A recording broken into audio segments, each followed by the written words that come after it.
Hello and welcome to Sound Mind, Sound Body. I'm Izzy Naud.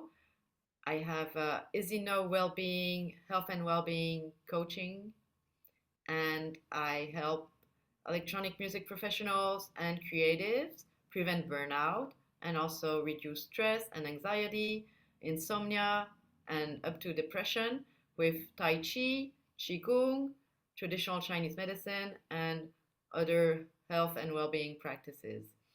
And on the Sound Mind, Sound Body platform, since the month of March, I have been receiving guests. And today I have the honor to have Michèle Kelder with us. Hi, Michèle, how are you doing? Hi, I'm doing okay. Thank you for having me. Yes. So Michèle and I, we met in 2021 already. That's a long time. I'm Yeah, gonna read your bio and then we'll have our conversation. okay. So Michèle Kelder is dedicated to breaking stigmas, encouraging open conversations, and supporting mental health and addiction recovery within the electronic music scene. With a lifelong passion for electronic music and a personal journey through addiction recovery, she creates inclusive spaces for healing and connection in an industry known for its high pressure environments. And I know what you're talking about. Mhm. In Yeah. 2022, Michelle organized an impromptu independent speaker panel, How to Have a Successful Career in Music with While Surviving the Nightlife, during Amsterdam Dance Event, ADE, where international music professionals and wellness coaches addressed mental health, addiction, and recovery. Building Mhm. on this success, she launched For the Love and Health of House in 2023, that's last year, a 2-day program featuring workshops, panel discussions, and wellness activities aimed at promoting well being within the electronic music community. And I was there too. Yes, you are. And this year, actually next week, that's when Amsterdam Son, event is happening. eight Yay! days. That's very soon. On Yeah. Thursday, Michelle will host her second For Love and Health of House event, which now includes panel discussions, NA and AA meetings, wellness workshops, and a sober party. Yay! Yeah. I can't wait for that one. Dancing, please. Yes, yeah. And Michelle's mission is to provide professionals in the nightlife industry with the tools and support to thrive both personally and professionally. And in addition, Michelle is an addiction and recovery specialist. And you will tell us all about it today. Yeah. Yeah, we'll try to tell you all about that. It's very exciting. Yeah, I'm very excited about I can't believe it's a week from tomorrow. No, a week from Thursday. Yeah, Yes, that's soon, huh? And you're yes, gonna be part of it again for year number 3. yes, there we go. Yeah. So I have prepared a few questions, and to start with, I want to know to invite you to share about your personal story and the inspiration that Mm, led you to where you are now. Do you okay. want to start with what was your personal journey through addiction recovery and Mhm, how it has shaped the work you're doing now within the electronic music community? mhm. That's a whole panel talk in itself. Okay, but Feel free feel today free we to don't cut have me off. that. You know, I can speak a lot, huh? I use a lot of words. Yeah, so I am Michelle and I'm an addict. That's how I usually start my talks. I also go to rehabs and meetings and tell my story. So that's usually the first thing I say. Also, when I meet new people, when I'm networking, because it's a really big part of my life. And I think one of the most important things is that I never knew I was an addict, even though I was using a lot of alcohol and drugs and all kinds of unhealthy behaviors. And At one point, I just went really down the drain. It kept getting worse and worse and worse, and I couldn't stop using drugs and alcohol and going back into a toxic relationship. And I ended up going to a rehab, and I was 47 when I did that, and I'm now 53, over 6 years in recovery. And Congratulations. thank you. Basically, in the music industry, what my addiction did is it stopped me from having a career. I'm a photographer, and I know I'm a good photographer, and I did a lot of different parties, but my addiction was more important. And I didn't realize that it was. I just didn't, I never understood why I was not doing what I was supposed to be doing. And in the end, I just messed up more and more. So that's a very sad thing for me because it's like one of the big loves of my life, photography. And I let it go a little bit. Um, and now I'm thriving, doing this new thing. And that basically started because I'm very open about my addiction. And I met someone in 2021 named Isabel Naud. And when you asked me the question if I had ever thought about doing a lecture or a workshop about my recovery at ADE, that was the moment that the fire was sparked. And I think I literally said, no, I haven't, but now I am. That's how I remember it. It might be different, but that's the feeling I have. And then the two of us, we started talking about it, and then even my addiction is still here, so I still have parts of my addiction that can sometimes ruin things for me. And I think one of the things is it makes me slow in my work, because I procrastinate, but also because I get distracted and I find other things more important, and that could be people, or it could be food. And then I just leave the work and think, oh, I'll do that another time or do it later. So it's still work in progress. But in that moment also, I think we talked in August, and of course ADE is in October. And I think I started the actual organization maybe 3 weeks before ADE, something like that. And, Right. Yes, I remember it was like, okay, let's do something, and we're talking, and then the and not, weeks are passing by, the summer is almost over. I'm like, are we doing something? yeah, exactly. So that's like, I guess that's now what, 3 years ago then? Is it 3 years ago? It Yes, feels longer. It feels longer, yeah. I think things have changed since then because, of course, the whole when we talk about addiction, people think it's all about taking alcohol and drugs, or or having obsessions about porn or sex or shopping or food, etc. But I think the big thing about addiction is that you're self-soothing something, you're numbing something, and the work is not the quitting of the substance or the behavior. The work is I'm having a life, or becoming so resilient and more content and accepting of life as it is, and then working on making it better so you don't have the feeling of needing alcohol or drugs to numb yourself, or that you need it for, to have a great party or something. And so I still work on it every single day to change my behavior, to change my perspective, to change the way I deal with life. And it's not perfect, I mean, going on 6.5 years of sobriety has not made my life perfect, but it has.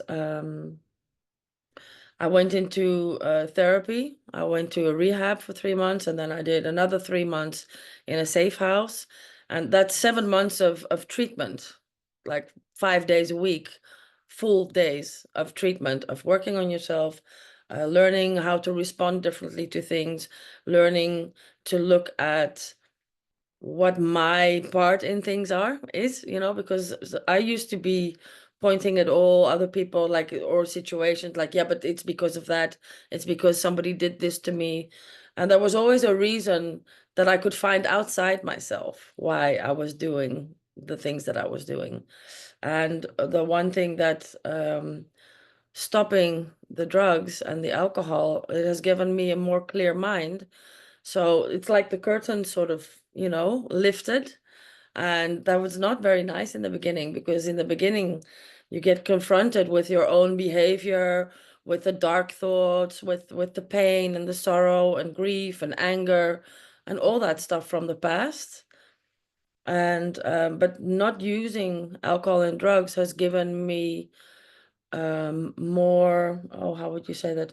More ability to deal with it, because you think that you're dealing with it, that it feels better when you're numbed, when you don't, well, when you're high and you don't feel all of those emotions, but they're still there. So you're going to have to deal with them anyway. And so you can suppress it for a while, but it's, one of my counselors said, it's like trying to hold a ball down in the water, and one day it's going to pop up because you don't have the strength anymore to keep it down. And I think that moment when my ball popped up, that's when I went to rehab, because I couldn't deal with it anymore. It was too much. What was the tipping point? What made you decide to go to rehab? That enough But was enough. it was at first, um my they say addiction, it's a progressive disease. It gets worse and worse and worse, because you get this tolerance, you build up a tolerance. Um, so you use more and more usually, but at the one point it can also start that you use less and less, because it starts to have the toxicity in your body goes up as well, depending on how often you use, I think, and how much. And I think my toxicity had already gone up, because I would do just a little bit of cocaine and my whole body would feel tense. I never had that before, but I think it was, I really didn't want to use that much anymore, that often, because I didn't use every day. A lot of people also think when you're an addict, you're under the influence every day, but that's not the case. It could be once a week out of control. That's also a form of being an addict. It's picking up and not being able to stop, or having it. Addiction is when something has a negative effect on your life and you keep on doing it. Or me calling a dealer, knowing I have to get up early in the morning and not caring about it and just doing it anyway. So it has this, it's a very complicated disease. It has so many aspects. And the tipping point for me, I think, was when I tried to get like outpatient help, so go to therapy twice a week, just to help me stop. I never knew I was an addict, but I went to get help, because on my own I didn't stop using. And when I started talking to the therapist there about trauma, a lot of the trauma came up, and I would call a dealer while I was walking down the stairs from the therapist, because it was too much. I couldn't handle it. And I couldn't handle it because I was also so tired, and because all this drug using and alcohol and not sleeping nights, it makes you very tired, so that you're not so resilient. So I would often call a dealer while I was walking down the stairs in the building where I had therapy, to say I'll be home in 20 minutes, because it was really heavy stuff. Oh, that's very intense. Yeah, it really was. Yeah. And I think at one point I was there for, I don't know, I can't remember how long, but a couple of months, and I went there every week.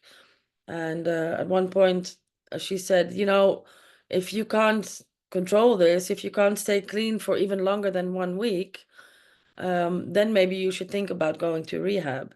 And I Mm, told her I had thought about going to rehab, but I have a dog, so I couldn't go. mm. And then she left the company, and I got a different therapist, and I really didn't. He's a very a nice guy, but for me, he didn't do it. It was like I had no trust. And that's one of the most important things. You need to feel safe with somebody if you're going to talk about these things.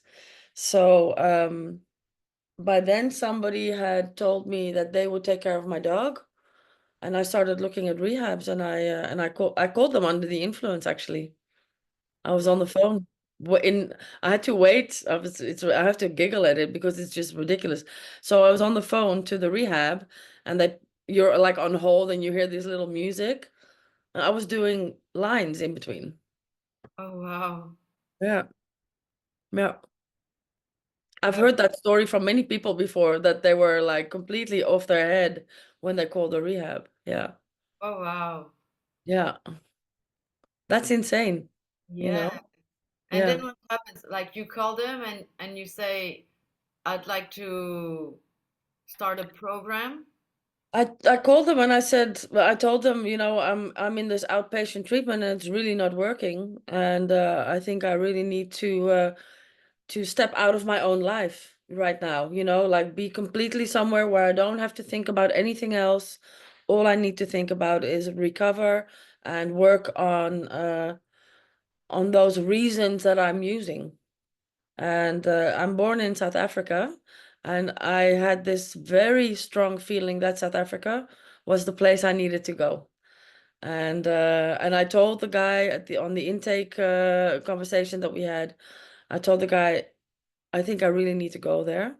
And he completely understood. And he said, "That's fine. You can. I'm telling you now, you'll go to South Africa for your rehab." And uh, and I went there, and it was very, very hard work. That was really from 9 to 5, full therapy, group therapy, one-on-one therapy, and not allowed anywhere. You're not allowed contact with the outside world for the first month. You don't speak to anybody except the people there. And before I went, that's a funny thing. Before I went, I was talking with my mom on the phone, and I was like, it sounds like I'm going to jail. You have to get up at 7 o'clock in the morning. You have to be at breakfast at 8. You have to be at lunch at 12. Dinner is at 6. You have to go to your room at 10, and the lights are out at 11. Strict rules.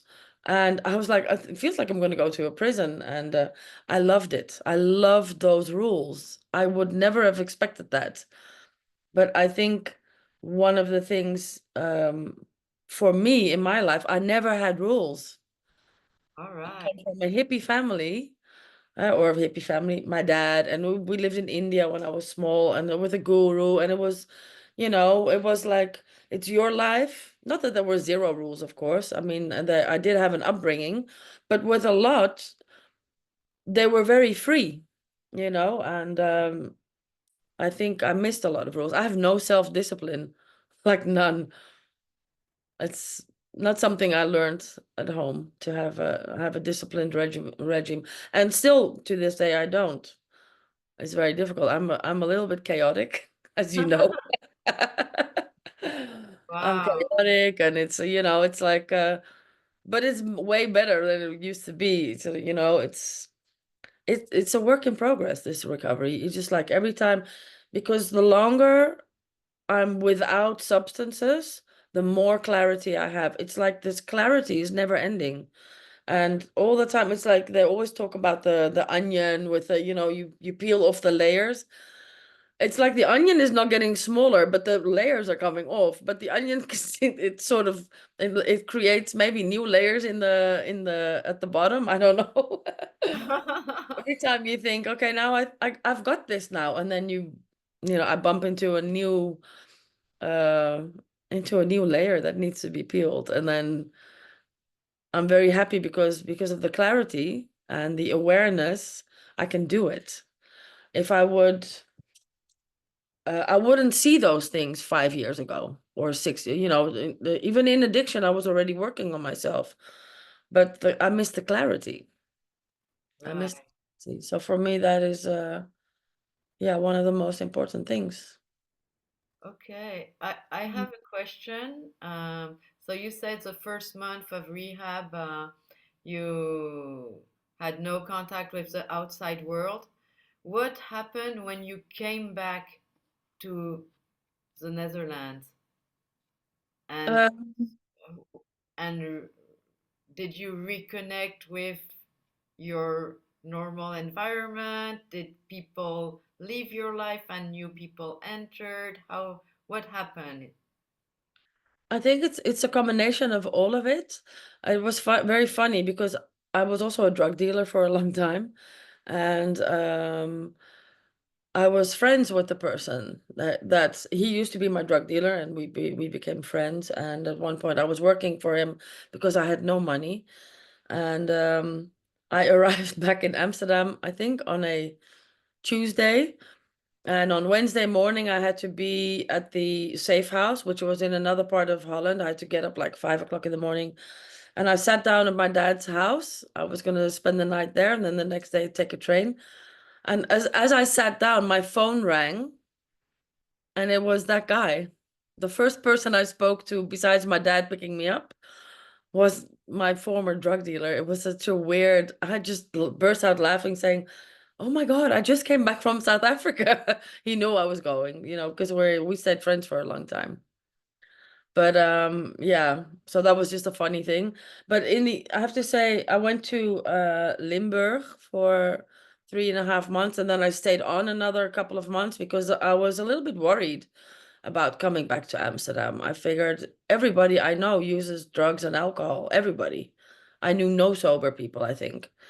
And I also knew a lot of drug dealers, also in my own area where I live. So I was a little bit worried about coming back because one of the things they tell you is you change, the rest of the world doesn't. You're going to go back to a world and you will be different, but they will not. And that's when the work starts, because a lot of people relapse because of that. Because they think, yeah, but nobody believes me, or if somebody's been lying a lot, nobody still believes you because you still have to prove to them that you've changed. They have to see it. You don't have to prove it, but they need to have the evidence. That's, I think, very different from proving something. And so for me, I had some contact with people, but I went to Limburg and I sort of built a life there for a while. I even considered moving, and later I thought, this town is very small. No, this is not gonna be a place where I survive. That was a no for me.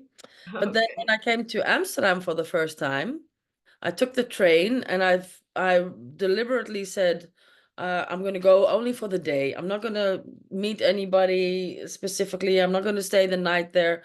And I came to Amsterdam and it freaked me out because I was back in the big city, and before I was in this tiny little town, and in South Africa, everything is, far away. So everything is quiet.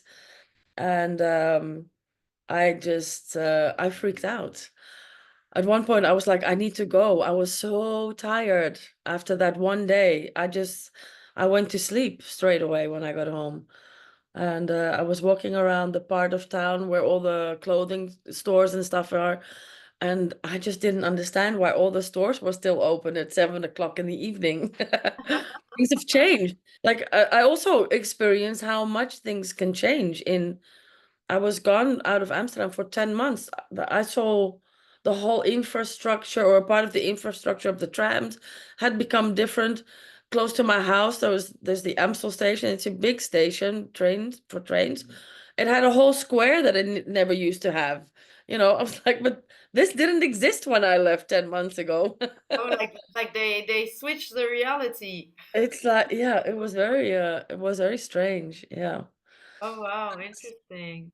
And I do still have a lot of people that I know from then. So, like, I think with a lot of rehabs and, of course, also the self-help groups, they say you only have to change one thing, and that is everything. And for them, that means don't go to places where you've used drugs, don't associate with people with who you've used drugs, well, etc. For me, that's impossible because it was everybody. And it could be possible, but I didn't want to do that. And for me personally, it wasn't necessary. There are people who really need to change everything because they get triggered. And I think that's because you can still get triggered if you don't do the work on the things that lie underneath the addiction. I think that's when it stays in fear, and then you get triggered more easily. and so like in your life, so what has changed? Did you adopt new habits? Did you have new schedules? Did you stop going out, or did you still go out, or what happened? Yeah. What happened is the biggest thing that happened is that I've started to accept myself. And that was really necessary because I'm still struggling to have a morning routine or an evening routine or any kind of routine. And I've been sort of relentlessly trying to get there. And I am now coming to a point in my life where I'm starting to accept that maybe that's not me. And because that's also in this life, in this recovery, I'm trying to figure out what is part of the addiction, what is part of my character, and what is part of what I want and don't want. What is healthy for me and what is not healthy for me. So I have zero structure, but the main thing what I do is I check myself. I check my motives. Um, I do go out. I go out less. I don't like going out that much anymore. I love it when I go, and then I'm happy when I go home. I used to not never want to go home, and now I see people, what are we going to do next? And I'm like, I'm going home. I don't want to go do the after parties anymore. And sometimes when I go out and I stay late, sometimes I can get annoyed with the level of alcohol and drug use or abuse by that time. But sometimes it depends on the people. If they're really enjoying it, I can enjoy it with them. It's like I get high on their high. And I get high on music, so I don't um sometimes I think I'm more high than anybody there because if the music is great, I go whoosh, I go way up there. And yeah. Yes, totally on the music side. So like when I started with music 30 years ago, oh my God, like I used to go dancing on progressive house, trance, and Yeah. I was just in love with music, and I wasn't taking drugs. I was just like enjoying the music, and people Mm. they would come to me and they'll be like, "What are you taking? What are you taking?" I'm like, Yeah, yeah, "No, I didn't take anything. I just love the music." And I'm so yeah. grateful that I have this and that I will have it all my life and I can still go Mm. out and enjoy. Yeah. Well, and definitely that's so true because that is a true gift, to love music that much. Because I know a lot of people that go into recovery, they can't listen to house music anymore because it's too triggering for them. They don't dare go to a party. I know people that are like in the same amount of years in recovery, and they're like, no, I don't dare. I don't dare do that yet because but there's also people that say, oh, I hate that music. Now I mean like, so you went out to use drugs, not because you love the music. And I Wow. think there's a big difference with people there. I've always loved it. I've always loved dancing to music. I've always loved electronic music. It started with new wave in the 80s, and I went out every single weekend, 2 nights a week when I was from age of 15, Wow. every single week. Yeah. And so only the last 6 years now I'm in recovery is when that stopped. From 15 to 47, I went out every single week, every single Wow. week, just because I loved it. And I was 20 when I took my first ecstasy. So the first 5 years I was dancing. I did drink. I always drank.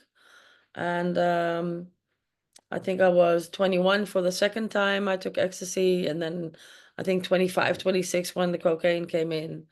And so there you can see the progression, huh?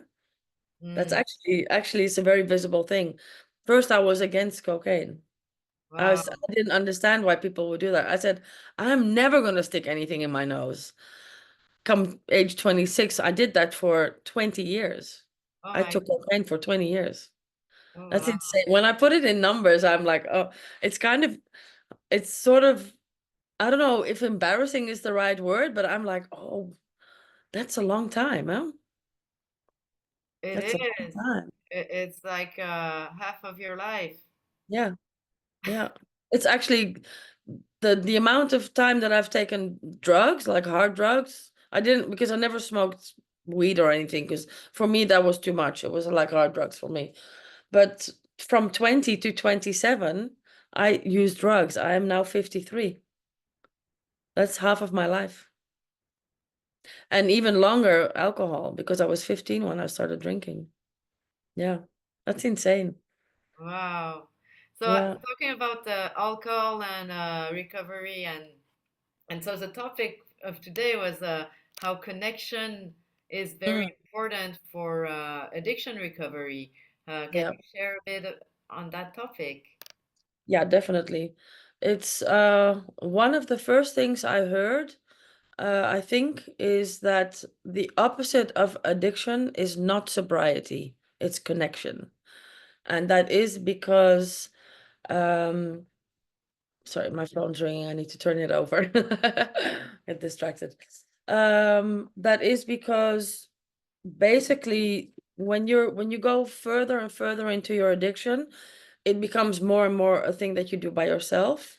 Like not even that, maybe not even the taking of the drugs is by yourself. I ended up doing it alone at home.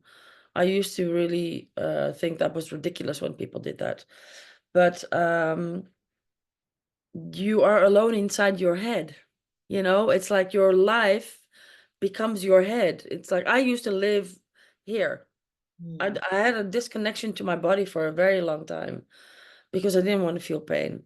And it is in connection that you start to feel seen again. It's making me emotional. Hmm. Yeah. It's where you start to feel seen again and understood. Because being specifically when you go further down the drain, when it really becomes a problem and you become aware, because a long time you're not aware of the problem. Because addiction is a disease that tells you you're not sick. Denial is one of the biggest symptoms of addiction. It's like, I did not know at all. Looking back, I was like, how could I not know I was an addict? It's so clear, you know? And but even other people never saw it. Um, but connection is I think it's a way where you start to meet yourself maybe again also. Um, if I am alone in my own head too long, my decisions become less healthy. Hmm. And I learned to love myself in connection with other people. I learned to accept myself more and more in connection with other people. Um, I think the connection is really important because you see you're not the only one. That you're not weak, you're not an idiot. Yeah, you're not stupid, you know, because that's why the whole breaking the stigmas is so important to me because like when people don't know something or anything about addiction, they tell you you're weak, you should just not do it, you have no spine, and or you're stupid because you do it again and again. But that's what addiction is. You do something even though you know it's not good for you. It's like I read on a Instagram story of somebody I was following. She shared something about her life, and I've had it with food still. I will go to a store knowing I don't want to go to the store, and I'm still going. And I'm still gonna go get the ice cream, even though I know I'm gonna regret it, even though I know I'm gonna feel bad, but I cannot stop it. It's like but I'm going, you know? And it's so hard to explain that feeling because I don't know if it's really a feeling, you know? Hmm. Something happens in your brain and you lose control over the decision making. That's actually what I think what happens. You don't have the control over making the actual decision. And when I connect with somebody in that moment, that is what helps me back to sanity. That is what helps me realize what I'm doing. And it can pull me out of that place where I'm trying to numb an emotion or where I'm trying to avoid thinking about something or avoid a situation. And I think connection, why it's so important is that is basically, I think that's the best way I can explain it. It gives you um, the opportunity to learn to love yourself and to know you're not at fault and that Mm. there's something that you can do about it. And one of the most important things that I was told in when I went to a 12-step meeting was, we will love you until you can love yourself. Oh, wow. And that's, yeah, I mean, I don't know if you can see, but it really makes me emotional because I couldn't. Mm. I didn't love myself. Mm. And I see it with everybody, when I go to a meeting or when I speak to people about this, and you can just see that glimmer of, okay, I'm not a bad person. People here all get it. People here have the same situation that they're dealing with. They have the same disease. I mean, I think the fact that this disease has so many aspects, it's social, psychological, and I don't know what the English word, like hereditary, like genetics. It's a combination of those three, and it's never the same for everybody. It's not that your parents are addicts, so you will become one. It depends on your character also, and how you develop as a child. Who else is in your life? And I see it with people who have had um, like a very tough life and never actually experienced like the love of their parents. They are not very capable of, they have like, they feel love for people, but the capacity to love themselves or find themselves important is sort of gone. Mm. Because that has never been restored. So when you have connection with other people, these things can start to grow again in your life. And in that sense, um it's healing. I think maybe that connection is healing. Yes. Yeah. Thank you for sharing this. It's really, really profound, and thank you for being honest and vulnerable with us. Hmm. And to Something I learned. yes, Yeah. and to get back to the your work these past years, Mm. from the events, um, how did the how did it all imp grow Evolve. Mm. through the time? I have a very busy brain. I think that's the first part of it. While I was organizing that first year, or we were organizing that first year, um, I could already feel it's like my body did this. My body just, I grew 10 centimeters. Every time I thought about it or talked about it, everybody could see it. I would like, my whole energy would like enlarge. And I don't know. I think the time is just right, and I'm the right person to be doing this. And I mean, I'm 53. I started going out at 15. The house scene, I think when I was about 18, 19. So from then on, I've gotten to know a lot of people, so I have my connections. And when I started talking about this, they really liked it, especially because these people, of course, at my age. So a lot of people will uh are also thinking about maybe wising up a little bit or maybe calming down a little bit, but a lot of them have also gone down the same path as me. Hmm. A lot of people have gone down the drain, and a couple of them have gone back up and have gotten into recovery. Not all of them. A lot of people have died, and a lot of people have fallen away, like really. If you think about it, it's so many. I think knowing a group of people who has experienced that, like a lot of people dying out of not taking care of themselves, having accidents while under the influence, but also violence and murder and things like that also come into play when there's a lot of addiction going on, when there's a lot of substance abuse.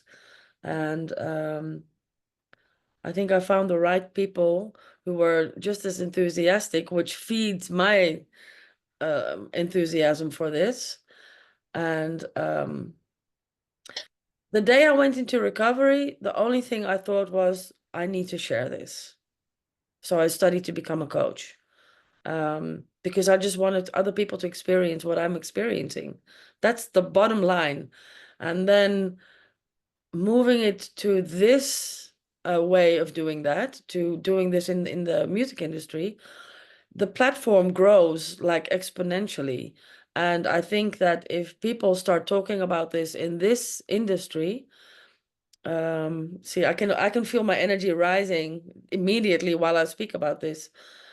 If well-known people, either DJs or club managers or whatever, if they go into recovery, or if they start looking at mental health issues with people and they start talking openly about it, it will have the ripple effect. The more people talk about it, the more people will talk about it.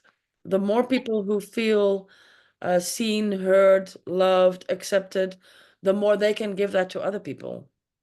That's why I'm doing it. And the enthusiasm that people have shown me um, from day one, that has it's like, first I had the spark and then I had the fire, and now I have like a forest fire, in energy for this. And I think it's the right time. I think it's really important. And I've also had a lot of people. I go to networking events and I speak to like people who are mothers, and they're like, I really hope that you get this out into the world, because my child might benefit from this. Because if they go see a DJ who speaks openly about this, they might listen. Yeah. Because if I tell them, they're not going to listen. Because we don't listen to our mothers and our fathers when they tell us, no, don't do drugs. And I'm not about not doing drugs. Let me also put that out there. I'm about educating, and for people to become aware of, when did you go from recreational use to problematic to addiction? Because it's a process. You don't start mostly immediately addicted. But if I always go, when I go out, you see like groups of people, there's always one or two that are way more wasted than the others. Hmm. Those are the ones you need to watch out for them, eh? Not watch, like, back off, but take note, because those are probably the ones dealing with some stuff. Because Right. otherwise, I think most people like to have a certain amount of control. And at the level of the scene with the professionals, how do Mhm. you see that the support is existing or not, or like what are the things that would need to be put in place so that, for example, a rising artist Mm. can know that they can talk to someone they trust about their consumption and be like, yo, oh, maybe I've noticed that with touring more and more and more, I've been using more. I'm concerned. Like, who could they talk to? What can we put in place so that there's more support in the industry and that there's an open space, a safe space for people to and for professionals to go Yeah. talk and Well, that's one of the things that I am looking at working on, because I think that's very important. There's a couple of things that I have in mind that would possibly be okay or would work for people. There's DJ schools. I think they should have lessons in this as well. Have talks about what it can take mentally, but also physically, because working late nights, it takes a physical toll. but also about the anxiety and also about being a perfectionist or raising the bar so high that you know you experience more fear of failure. Um, I think what I personally want to do, I want to set up a foundation. I'm still thinking about the name. I told you earlier, it's either going to be For Love and Health of House, which is the name of the event, or Loud and About, one of those two. And what I want to do with that is do like ongoing small events where people from the industry can just come and meet up together and do healthy things. But just have talks so we can have lectures on how to deal with life, how to deal with anxiety, how to deal with stress and fatigue or substance abuse. Because of course I'm coming from my own addiction. I speak a lot about addiction, but it's more than that. Um, Mm. I think there's a lot of people perfectly capable of doing drugs once in a while, but they still might be dealing with anxiety or depression or burnout. And so what I want to do is create a space. In the end, I would like to have a space where people can come and literally can come and go. They can come sit there, have a talk, chill out. It will be a non-alcoholic place.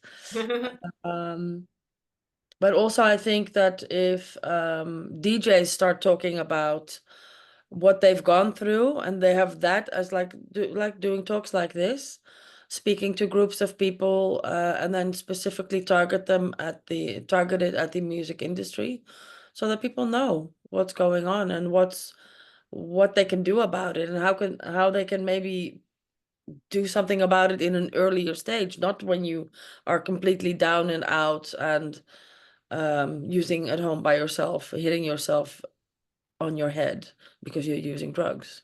I used drugs while I was crying because I was using drugs, and I Mm. still used. You don't have to go all the way down there, you know?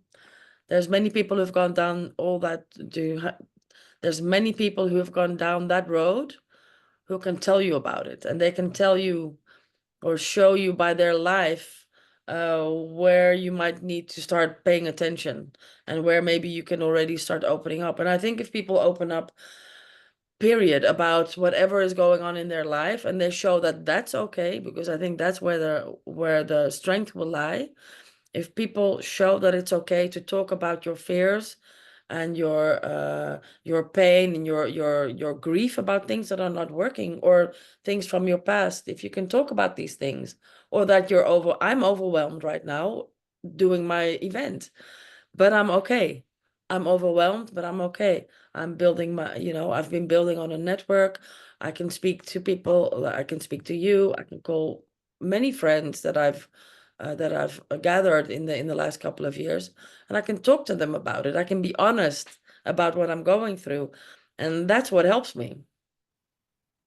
If I Definitely. stay at home trying to fix it all by myself and I don't want to bother people with it, that's when it gets worse. So that's what I want to create a space where people can always do that if they don't, because not everybody has friends that they can lean on. And so that's one of the things that I have in mind.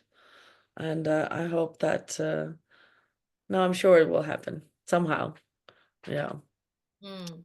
And do you think there's like room for some new work, new jobs in the industry, who people who are like support Mm. uh, backstage on big events and festivals, for example? I That's think definitely.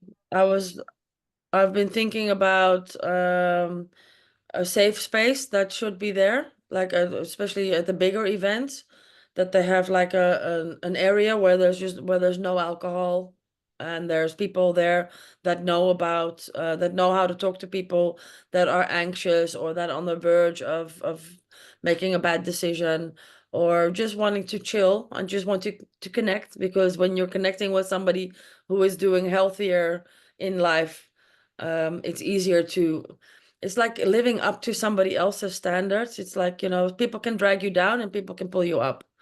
I want to create a space where there are people that will be able to pull you up from wherever you are. And you still need to go there by yourself. It's your choice.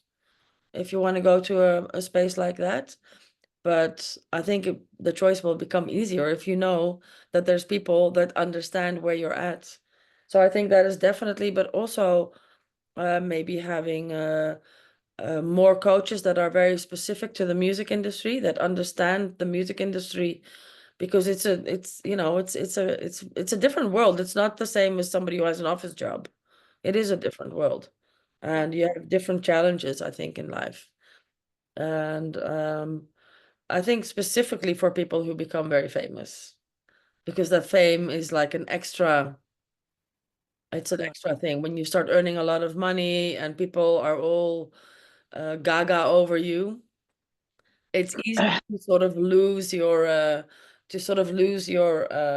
grounding, I think, you know? Mm. So I think people that are specifically tailored to the music industry, I think that would be very helpful. And I think the safe spaces, but I think there should be safe spaces also for visitors for big events. Mm. You know, Mm. Yes. I think that's because one of the things that happens with some people become very caring when they're high on drugs, and some people just don't give a shit about anybody anymore. So people get left behind, and that can be very dangerous also, and very sad for them. Yes, like for It makes it example, worse. if like okay, professionals, but also like the general public who go to festivals, if like they've been using drugs and they lose all their friends, and yeah, it would be good to have like safe spaces for Yeah, get lost, to yeah. get lost in space, in Yeah, space. yeah. Yeah, and I think it's also important, like for instance, the people that are on site that do how do you call that? Like the first aid people that, I think the more they are in tune with the public they are, the better it is. I'm sure that that's already evolved by now because there's so many festivals. But I know I've been to places where I had a feeling like they had no idea what was going on. Oh wow. And then, yeah, I remember giving somebody a tip once about somebody they'd completely lost it, and it looked like somebody had gone either on GHB or yeah, it was GHB, and then people can get like completely out there. And I advised them. I said, the quickest thing that will help is cocaine. And somebody went and got cocaine, and the person was, and it's like using the one drug to mellow out the other, but it wouldn't have mellowed out for a long time if he hadn't done that. Oh wow. So I think they need to know things like that as well. Sugar doesn't help everybody's like, give them when somebody smokes too much weed, you give them a lot of sugar and they come down. It doesn't work with GHB. It doesn't work like that. So I think the most important thing is that there's more knowledge about substance abuse, about addiction, and I think if we can have a growth in coaches that are specific to the music industry, that would be really helpful. And also like a buddy system, Yes. make sure you have a buddy that's either with you, and either you can have a paid buddy, somebody that's just working for you, and making sure that all these people offering drugs and stuff are don't come near. I'm talking now like about a DJ. Yes. I think management needs to be on top of it, because I think a lot of managers they could also use a little bit of schooling, because not all of them have the best interest at heart. They trying to make them play as much as possible, and they don't take the health into consideration. And I think that's a very important thing. Yes, definitely. More education and Yeah. getting the conversation going Mm. and like you do, breaking the stigmas and have people yeah be more authentic and feel that they can be themselves uh, professionally and personally and Yeah. not be judged also. Yeah. And I think if people are more educated, then like people, let me say a club owner, he's educated on substance abuse, and he sees a DJ that comes regularly, and he sees the problem, then he can maybe find a way to start talking about it, or maybe booking the person less if he doesn't, clean up his act or get help for something. I think if because it's not about punishing somebody, it's about helping somebody to take care of themselves. But it's a very delicate thing, because mostly when you're in addiction, you don't see it yourself, and you think, what do what are you on about? So it is a difficult thing. So it still needs to evolve, I think. And Yeah. specifically in this industry, it needs to evolve because, um, like one of the things that I think happens also is, uh, people associate music, any kind of music, with at least alcohol, and a lot of the time also drugs. I mean, the rock stars, how many people have we lost to addiction, like big rock stars, but also smaller. And so it's like, how do you say that? It's like a marriage, it's like the one is with the other. There's alcohol involved, there's drugs involved. And people say they fear that you're going to be boring if you don't do alcohol or drugs.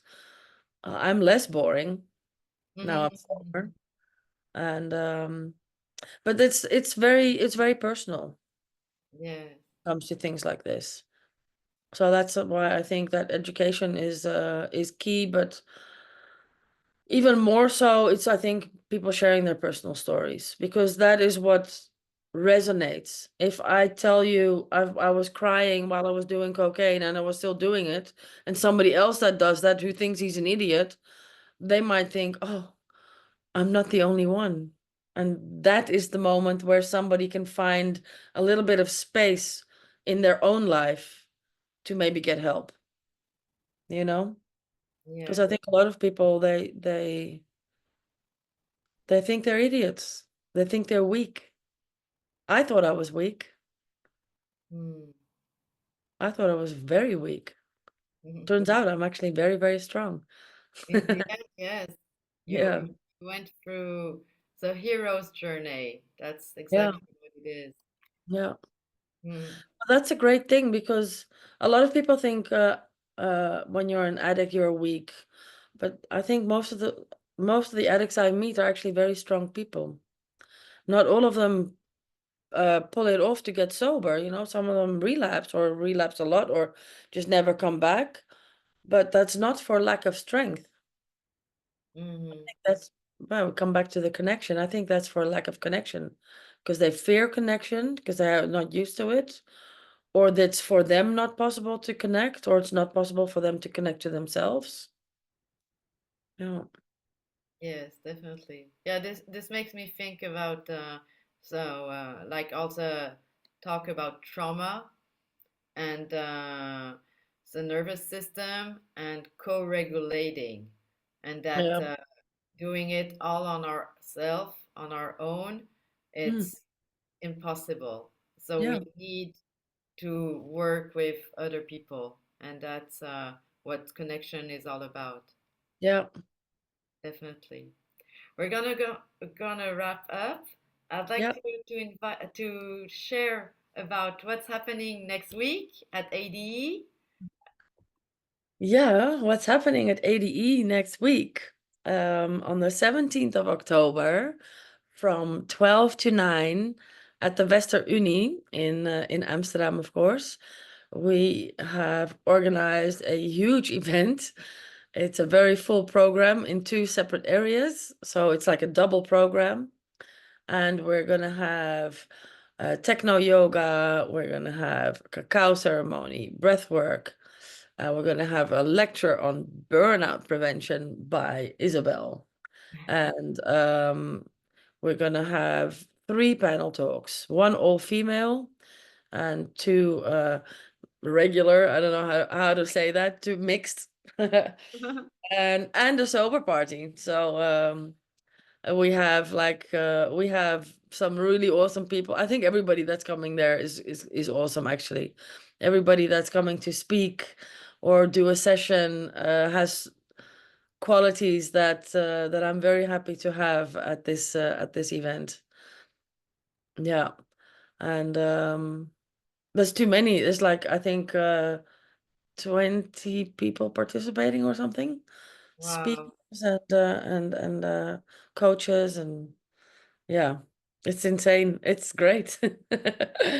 I'm very happy about it, and I think it's going to be very worth it because there's some we have some people that are very famous, but also people that one of the guys that's coming to speak, he just started playing DJing in his recovery, and he's like a rising star, and that's awesome. So he can tell you all about doing the whole thing sober. He never used drugs while he was DJing. He used a lot of drugs before, but you know, and then there's people that used a long time like I did, and still, you know, they get they won at life, and then they lost everything, and now they're building up. You know, they built it all up again. There's um there's people getting real there. That's, I think, the bottom line. People are getting real, and with all the workshops, it's like these are all tools that you can learn to go within yourself and learn about yourself, get to know yourself. And in that sense, I think that's what I'm doing, like in my recovery. That's exactly what I'm doing. I'm learning about myself. I'm getting to know myself better and accepting myself and loving myself more. And that all helps in having a healthier brain and having making healthier decisions. And all of that's going to be there. Yes. I say you should come. Yeah. Everybody, you should come. We'll put the link in the YouTube video description and in the follow-up email, and it's all on social media. And where do we find you on the internet or on social media? My social media name is Connect to Progress and with a two, Connect and the number two Progress. And on the Multigroove sites, on Instagram, on Facebook, on the ADE site, of course, Amsterdam Dance Event.nl. Everything can be found there as well. And I will be spamming everybody for the next week and asking everybody to spam their everybody. So it should be visible. Yes, definitely. Yeah. Thank you so much, Michelle. Is Thank you for having me. is there any question from the audience? You're invited if you wish to unmute and ask a question if you have a question.